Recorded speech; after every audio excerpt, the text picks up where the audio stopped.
Guys, I am super excited about our final session today. We have our fireside chat with Mr. David Schwartz discussing how, yes, give it up, let's go. Discussing how the XRPL is powering the next phase of adoption. Please extend a very warm welcome to the CTO of Ripple, Mr. David Schwartz, and our Moderator-Vet. Hello, Las Vegas! Hey, Las Vegas! See, I told you, people love it when you say the name of the city they're in. Oftentimes. Amazing. Great to be here. Great to be here with David and all of you guys specifically. Thanks for coming. Man. So before we start, I would say, David, we talked already, but I would love to hear some Vegas jokes from you. You know, I love coming to cryptocurrency conferences in Las Vegas. It's just such a great city. I have a special connection to Las Vegas because my parents went to Las Vegas when I was younger. They left in an $18,000 Toyota Tercel. They came back in a $350,000 Greyhound bus. So, you know how it goes. No, but seriously, I love cryptocurrency conferences in Vegas. I just think that there needs to be something in Vegas that appeals to people who are good at math. All right, that's enough. Maybe we'll save time for like a pirate joke. No, don't actually. So yeah, we definitely wanted to touch on XRP Ledger and the next phase of adoption. So this will be themed in that. David, from your point of view, why are institutional adoption is such an important focus, not only for the industry, but also for the XRP Ledger as that stepping stone? I think the big thing is I personally believe that DeFi is going to replace most of TradFi. I think people are going to get most of their financial services from decentralized blockchains. And I think in order for that to happen, people need to get the services they actually need from those decentralized blockchains. Today, we can provide essentially gambling and speculation and yield farming and collectibles, which are great. You know, the internet started with use cases like porn, and that's great to grow a technology, but like that, obviously that's not going to be DeFi replacing TradFi. For DeFi to replace TradFi, people have to get from the layer one blockchains like the XRP Ledger, things like payments and checking accounts and savings accounts and investments and loans and all of the things, the boring, not super sexy things that make up a $20 trillion market. Right.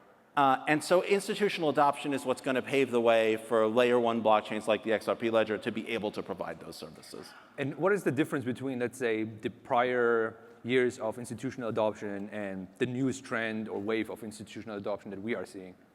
I think the biggest transformation is the institutional adoption that we're seeing now and that we hope to see over the next year is going to bring customers on-chain.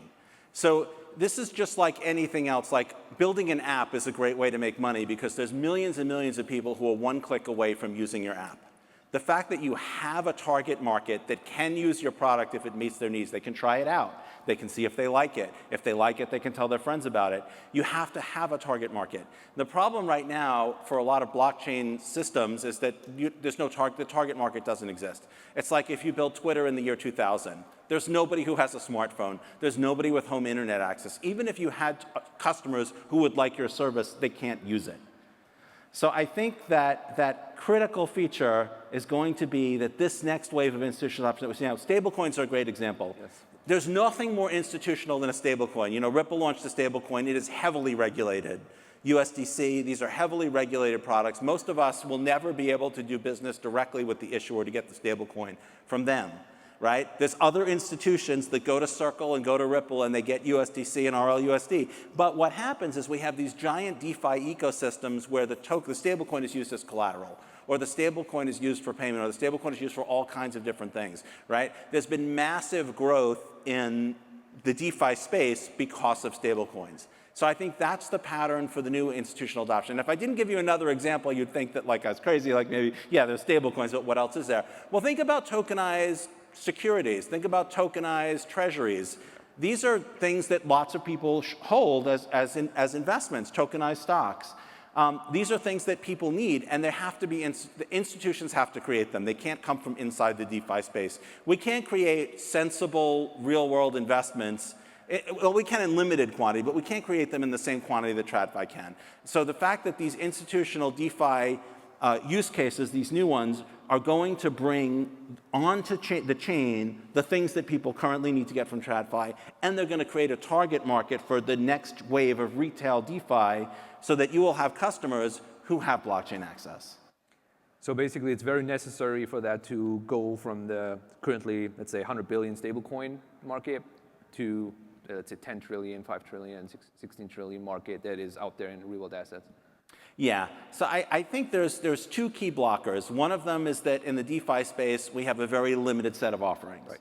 NFTs are great, but they're not going to replace TradFi. Over-collateralized loans, great, not going to replace TradFi. Being able to buy and sell speculative assets like cryptocurrencies and yield farming, those are really cool, but they don't have the kind of mass appeal that we need.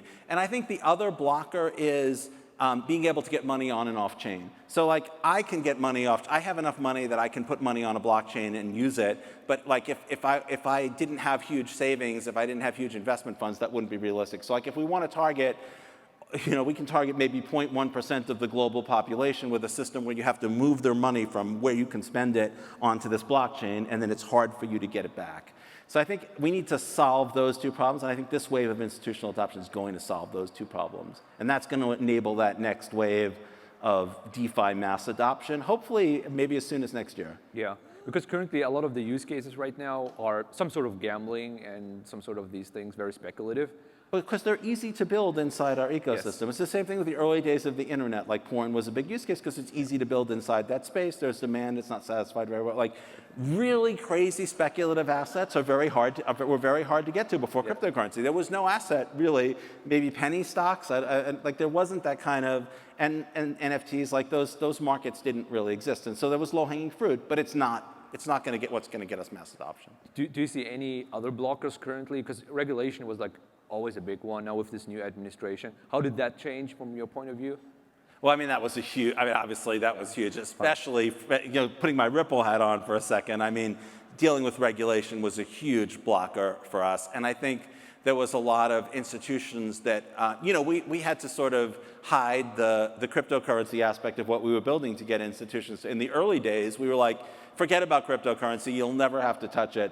And then later on, we're like, well, are you willing to use a cryptocurrency where it will save you money? And they're like, well, if we can, we will. And there was all kinds of regulatory blockers. So it's nice that those are, that's becoming easier. I think that's what's going to enable this next round of like real world asset adoption. Also, you might think, well, it's really just the United States that changed, but that's not true. The United States, through many formal and informal means, has a tremendous amount of control over the global regulatory environment. There are many countries who won't do something if the United States disfavors it. And so we're starting to see, very, very quickly, we're starting to see things change. So I think that's going to be great, especially for institutional adoption, which we need. Yes. So looking at the XRP Ledger and the functionalities that it provides, thinking of decentralized identity, permission domains, these functionalities, can you expand more on that and how that maybe is actually giving these tools to enable that shift from not only the stablecoin issuers, but becoming this huge market, addressable market, also for the XRP Ledger? So the XRP Ledger is not a smart contract or Turing-complete blockchain like many hundreds of other blockchains are. Yes. That's an advantage and a disadvantage, and obviously what we want to do is we want to play to its strengths and avoid, trying to compete in markets where the disadvantages, work against us. It's very differentiated. And so that means that if we want to tackle these new use cases, there have to be curated smart transactors that serve those use cases. So there will be smart transactors specifically for lending use cases. There'll be smart transactors, that optimize real world. That's why we introduced the automated market maker feature. We added a smart transactor for NFTs. So there are these curated smart transactors that enable these specific use cases. They're not going to be able to target 100% of use cases because some use cases will require functionality that the smart transactor just doesn't provide.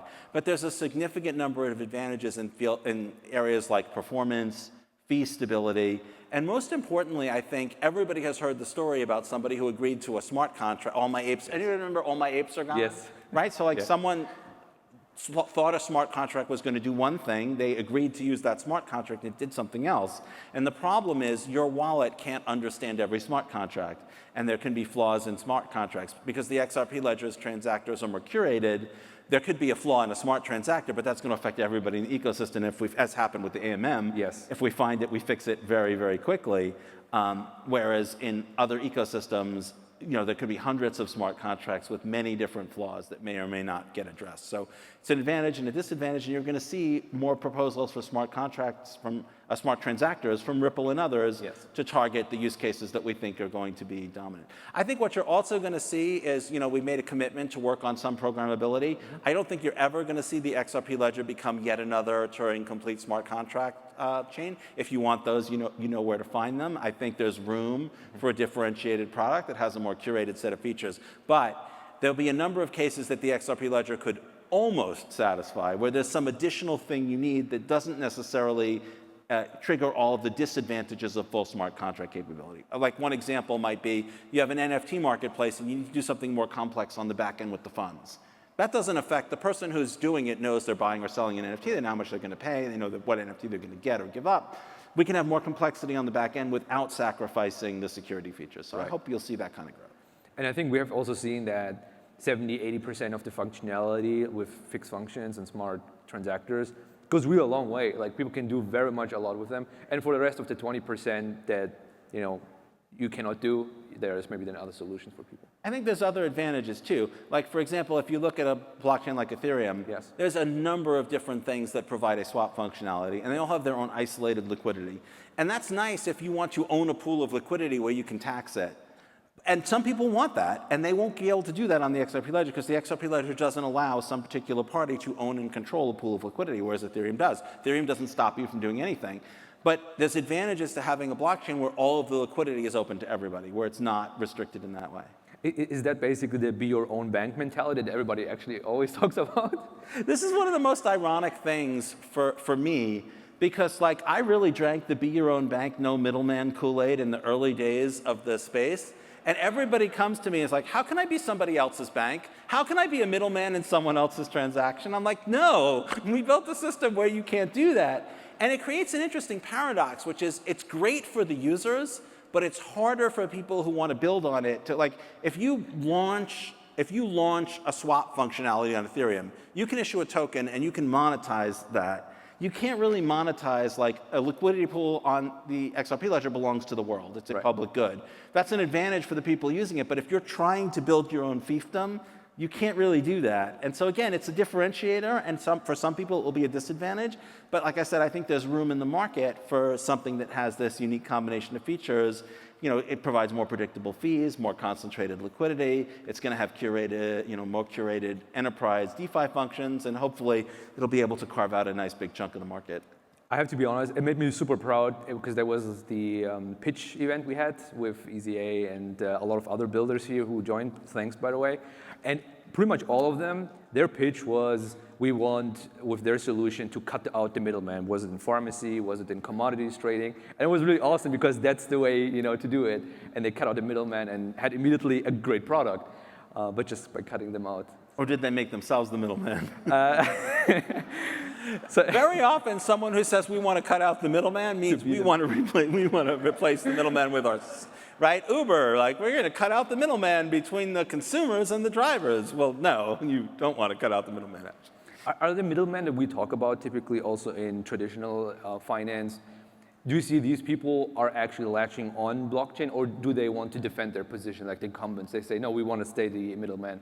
I think we see both. I think if you go to the market leader, they try to defend their position, they try to put pause on technology, and they try to convince you that they're looking into the technology and they're experimenting with it, but they really kind of, Sony could have made the iPod in theory, but they didn't, right? Apple did, because Apple had no position in the music industry. You would think Sony needs to defend their position in the music industry, they better innovate, but that's not how they think.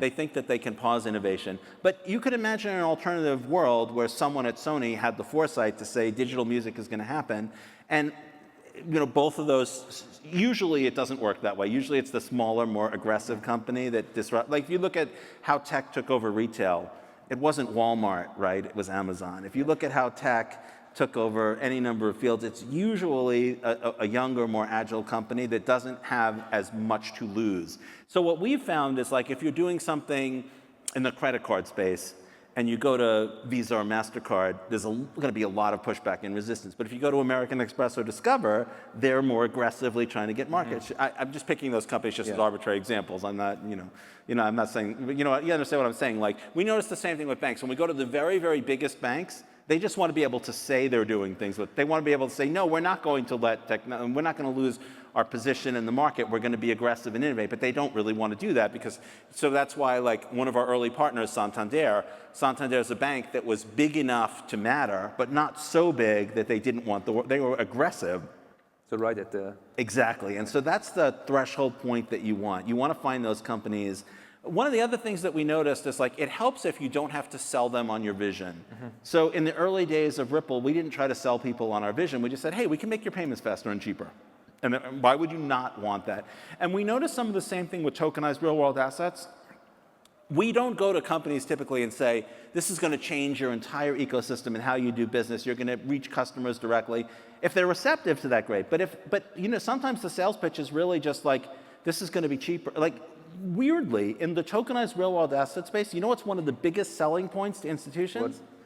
It's easier to audit a public blockchain so currently, one of the problems these firms have is they can turn over their records to an auditor, and the auditor can say, this is great, all of these records are cool, thumbs up. The problem is, how do they know that the records that they were given are all the records that there are?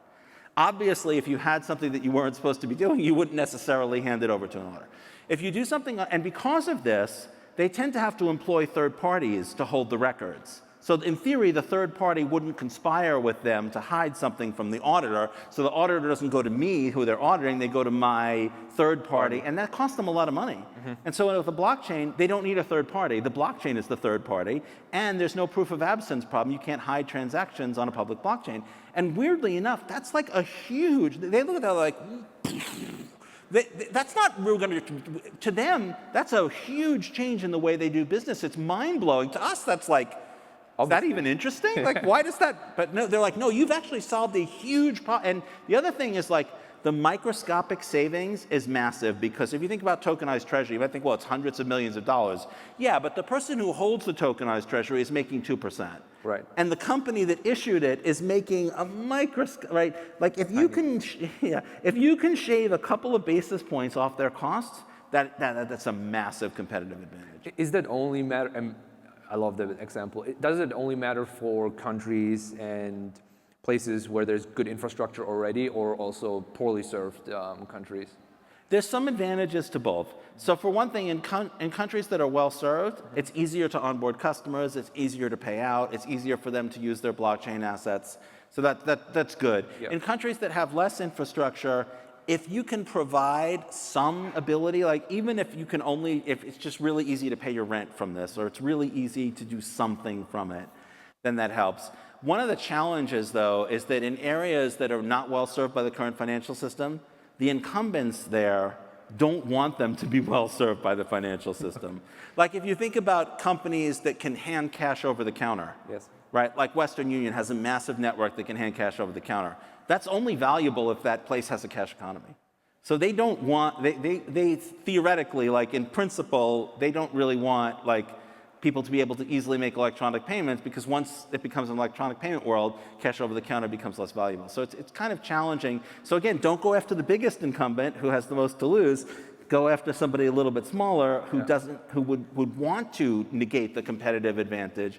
One of the things that we discovered early with our payments business is, like, don't go after the company that just spent $5 billion optimizing their treasury operations. Yeah. Go after the company that doesn't want to spend $5 billion to optimize their treasury operations. On this, David, like, for a lot of people in crypto, one of their motivation is, I want to have a system that cannot be censored. I am in my own control of my funds. Like the libertarian view, early Bitcoin. And that is typically only seen for the retail sort of people. But that actually also applies to banks and institutions because they are suppressed by the bigger guys, right? Exactly. Yeah. So one of the things that we discovered is people will be like, oh, the financial system is biased in favor of the big banks who control and run everything. But when most people say that, they assume that like every bank is a big bank. But like if you go into a most banks are not big banks, right? There's thousands of banks, and the number of big banks is, really big banks is a couple dozen, right? And so those companies are trying to, so one of the things that we hear a lot is like, why would somebody use a public blockchain when they could just like when a bank could build their own? Because in practice, that would be the biggest banks who would be building it, and all of the other banks are now reliant on their competitors' infrastructure, which is exactly what they want to get out of. So weirdly, that argument resonates at levels where you wouldn't expect it to resonate. Obviously, it's not going to resonate with like the very biggest banks in the world, because they are trying to do capture, whether regulatory or business. Like one of the reasons we targeted Swift early was because they were very much captured in leading, they're a messaging system, but the liquidity and the actual payments were being done by the very large banks. And so they were kind of capturing people in that system. One of the first things we discovered is we said, hey, why don't you use cryptocurrencies for payments? Like, we can't because our messaging system makes it as difficult as possible to do that. And I don't think that was an accident. Like, it was built and owned by the companies that are providing like traditional Forex liquidity and so on. And I see like a lot of these news from either these bigger banks or you mentioned Swift and other providers that pilot private networks and do experiments with that. And I was like reading one of the posts from, I think it was a researcher from Bitwise that does an ETF, and he said there was previously a conversation between public and private.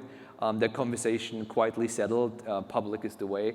What are you thinking about that? I totally agree. Yeah. But what that means is that there's going to have to be interoperability, and there's going to be a lot of successful public blockchains. I would love to see a world where everybody does everything on the XRP ledger. I don't think that's realistic. Just like I don't think having one successful internet company is realistic. I don't think having, one successful anything is realistic. I think there's going to be, there's going to be an ecosystem out there, and I think interoperability is going to be critical. I think the reason private blockchains didn't really win out is because they just don't really solve, like somebody has to run them, and then you don't really get the benefits. I think it's surprising how well it resonated across all levels, even institutional, this idea that this isn't controlled by my competitors. If you're a big company, sure, then I'm going to run the private blockchain, I'm going to control it, and everybody's going to come to me and kneel at the king. But if you're anybody else, that's obviously not them, especially if it's your competitors. Right. And that's especially true in the banking industry. Like, I'm sure many of you know about the crackdown on banking for like marijuana-based companies and firearms companies and legal pornography and to some extent a lot of cryptocurrencies companies.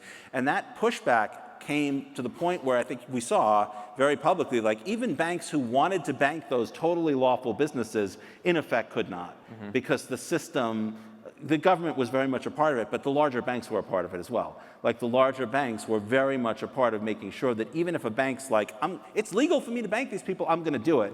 And their counterpart is like, well, you're taking on too much risk, and so we're not going to facilitate your payments, and you can't be a bank by yourself. Yeah. So I think this idea that it's going to be run by the big banks is like something that the small banks didn't like anyway. And because you mentioned also in the beginning about adoption, how it's very similar to the internet and all this, we also not seeing right now everybody has their own private internet. It's one public internet, and then you build privacy and security on top of that layer, right?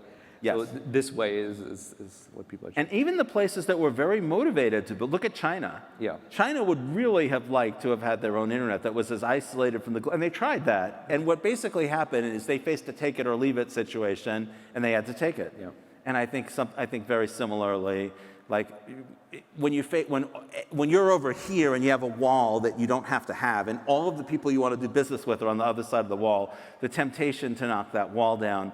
And I think it's been very successful. My philosophy has always been build the system with the wall and give the person a button to push to knock the wall down, and let them watch as they're turning away business and turning away, and then at some point they're just going to be like, and they'll push the regulators, right? Even when there's regulatory obstacles, like they'll push the regulators. It helps. It's hard when we go to the regulators on behalf of our customers, but when our customers go to the regulators, that works a lot better, particularly internationally. The more advocate for it, the better. Exactly. Yeah. XLR, speaking of interoperability, XLR is something that comes to my mind for the XRP ledger that a lot of people waiting to get like the interoperability between the XRP ledger and a bunch of other blockchains. What is making it so difficult to get that interoperability, because it's a multi-chain world, right? Why not just put everything together and, It's so hard. There's a couple of reasons why interoperability turns out to be harder than you might think. And I honestly, until fairly recently, I was kind of giving up on the space and being like, oh, this just seems so frustrating because every time we solve one problem, another problem pops up, and we solve one problem, another problem pops up. But I got much more positive when I noticed that the problems that were starting to pop up were actually a lot less severe than the problems that we were popping. I'm like, hey, wait, this is actually progress. Like, we have the same number of problems as we had before, but the problem isn't like this one thing goes wrong and everybody loses their money. It's this weird edge case that the governance doesn't handle very well. Well, that's a lot better. So there's a couple of core reasons why it's a problem. One of them is that layer one governance on a decentralized blockchain, whether it's Ethereum, whether it's the XRP ledger, whether it's Bitcoin, is fundamentally based on the fact that you can't steal anything from a blockchain. You can't steal Bitcoin from the Bitcoin blockchain because there's no place else it can be. You can't steal XRP from the XRP ledger. If I found some way to make the XRP ledger say that I have 100 billion XRP, everybody would be like, well, damn, that's annoying. Like, we're going to have to fix this. We can't use the XRP ledger until we fix it, and validators will have to get together. But until they do it, the ledger would be broken. I wouldn't be able to put that 100 billion XRP somewhere to have for later, and presumably exchanges wouldn't let me cash it out. You can't steal RLUSD or USDC. If I found some way to make Ethereum say I have 1 trillion USDC, or the XRP ledger say I have 1 billion RLUSD, I'd be like, man, that sucks that we can't use these blockchains to move these stablecoins. But nobody's giving me the dollars, right? Circle is going to be like, oh, sorry, we have to give David all this money. That's just the ledger, right? It won't work. So you cannot corrupt a layer one blockchain's governance to just steal other people's money. It's impossible. But you can on a bridge. Yes. You can on interoperability. So let's say there's a bridge that enables Ethereum on the XRP ledger. If someone moves the Ethereum on the Ethereum, there's nothing that anybody in the XRP ecosystem can do to get that Ethereum back. It's just gone. And that's a very, very different kind of problem. And so the problem then becomes that, like, the bridge is holding your money. And if somebody's holding your money and they're not making a lot of money doing it, they're very incentivized. If you're holding $1 million of my money and you're making $50 a year, you're very incentivized to run off with my $1 million. If you're holding my $1 million and you're making $100,000 a year, you're pretty incentivized to keep my $1 million secure because your business is very valuable. And if bridges are making a lot of money, then they're expensive to use. And so we want interoperability protocols to be cheap, but we want them to be secure, but they're guarding our money, and it's just very challenging. Like I said, I'm optimistic. Newer technologies like zero-knowledge proofs are improving our ability to build better bridges. Axelar is a best-in-class bridge. There's a number of other. Wormhole is they're very good bridges. I just warn people to just be sure you rationally consider the risks. There are risks with interoperability, today's interoperability tools and bridges, that don't exist with layer ones, and just make sure you understand them and have rationally evaluated. I wouldn't tell you not to use them because of the risk. Look, credit cards cost 2%. Like, every time you use a credit card, you're losing 2% of your money. That's equivalent to a 1 in 50 chance of losing 100%. That's equivalent of 1 in 50 times you use a credit card, they just steal all the money.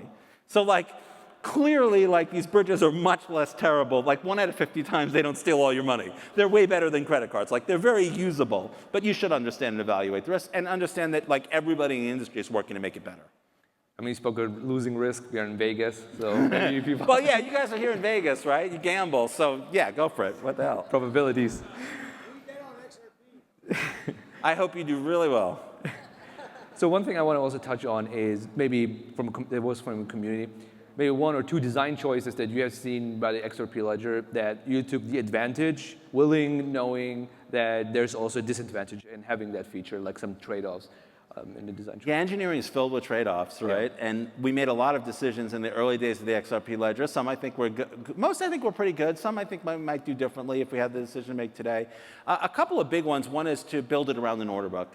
So an order book is a very efficient way to provide liquidity. It can generally be much more capital efficient than an AMM, but it requires a lot more transactions. And in fact, a significant fraction of transactions on the XRP ledger today, probably more than 90%, are just people placing and canceling offers. So I think that's an interesting trade-off that you have that ability to let people place offers and use it like an order book with very conventional trading. But there's a disadvantage in that it creates a sort of flux of orders being created and canceled that an AMM, wouldn't have.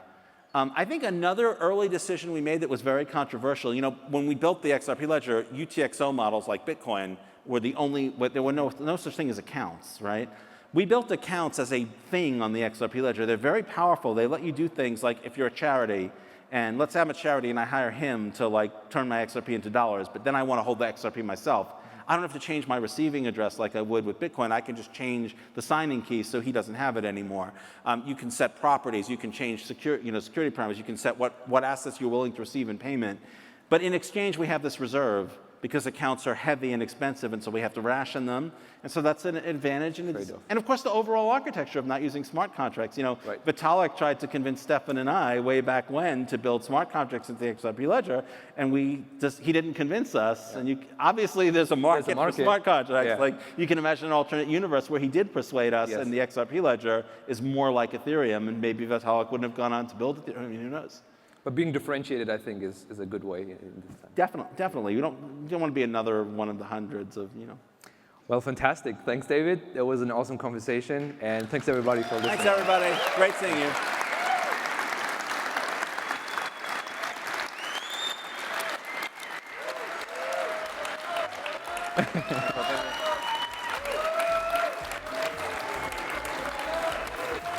Nice shirt.